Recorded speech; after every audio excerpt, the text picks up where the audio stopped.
Let's go to Tom in New Hampshire. You're on Free Talk Live, Tom. Yeah, it's about driver education. You see, my son had some trouble getting his license, and after you pass driver ed, you got to pass the road test. And what I want to bring up is, looking around for some schools where he could get more practice behind the wheel after he passed driver ed. That was difficult because the driver ed schools are busy with driving hours for their own students. And a lot of them also mention that they have a waiting list for their own students. And what this tells me is that that's an occupation here in New Hampshire. That, you got these listeners interested in the Free State Project around the country. Mm-hmm. There's an occupation for some of them to look into. I mean, being a driver ed teacher is not for everybody, of course.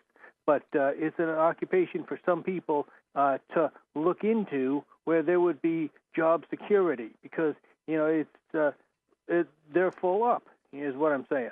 And there's always new people that need to learn how to drive out there. So that's one thing's for sure. There's always going to be a demand for that. And plenty of people who could learn how to drive a whole lot better. Again, so is what you're suggesting like a secondary course, though? I mean, you're talking about driver's ed, which is what you have to take in order to, get your driver's license or whatever. But are you talking about like a secondary class, like to get more practices? Secondary class, or just go and pay them like $100 for 2 hours or 3 hours or something.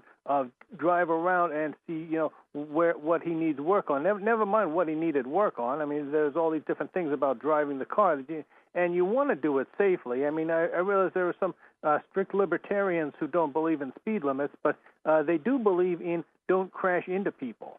So, yeah, I think that's an important lesson for a driver to learn. Now, is it true that in some states you actually have to go to some kind of an official class?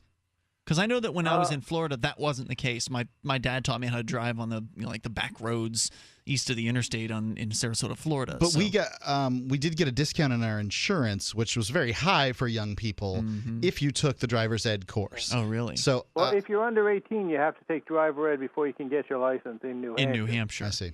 In New York, it's a similar thing that you don't necessarily have to take the driver's ed course, right? But you can't. It's you can get in New York. You can get your learner's permit at 16, and you can drive then with like a parent or guardian. Mm-hmm. You can drive with a driver's ed teacher, but you can't drive with like friends or whatever. It used to be that you could drive with someone who was over 18, but then they changed that. But you do get, you get insurance discounts and stuff like that. My understanding is what he's suggesting is like as a secondary course. I don't know if they have it here in New Hampshire. I know in New York sometimes they even mandate it, or you get an insurance discount for it. They call it defensive driving there, where you basically go through like an obstacle course, and those things are potentially good things for a person to learn. Tom, any other thoughts? Go ahead. Here's a point to ponder. Yeah, here's a point. Now, in order to to get your license, I mean, it's important to take driver ed. But the teachers, where did they learn? They had to go to a driver ed teacher school taught by driver ed teachers. And where did they go to school? Did they go to a school with driver ed teachers, and so on? And how far up the scale does that go?